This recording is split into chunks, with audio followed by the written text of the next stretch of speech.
Ideally, one engages in this mindfulness practice and has hardly any understanding of those insight knowledges to start with. And certainly with this, there will be much authenticity to a retreatant's practice.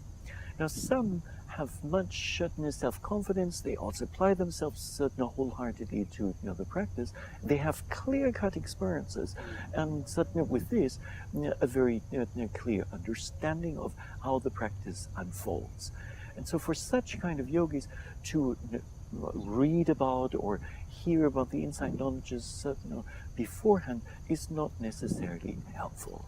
And certainly there are a fair number of retreatants who don't even want to know about those insight knowledges because they want to maintain that authenticity of their experiences, and that should be honored. Now, then there are others who are more maybe on the intellectual side and who want to understand the framework for what's going on in the meditation practice, and they want to read prior to engaging in intensive mindfulness retreat, and that then helps them. And so they then say, for the most part, this prior knowledge does not necessarily interfere. Now, that's one does have to be careful with this.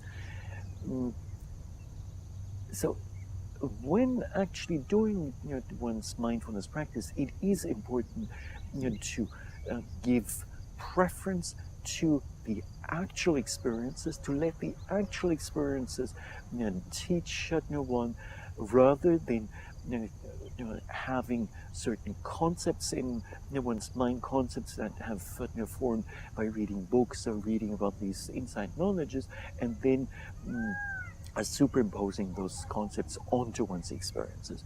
So there's much danger there, because with that, the experiences are not authentic anymore. And the mind can be very tricky, and it easily happens that a retreatant has read something and then wants to have someone or wants to have a similar experience, and then experiences what has been wished for.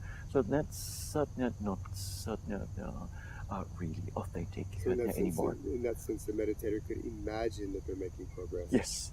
But actually they're not. Yes.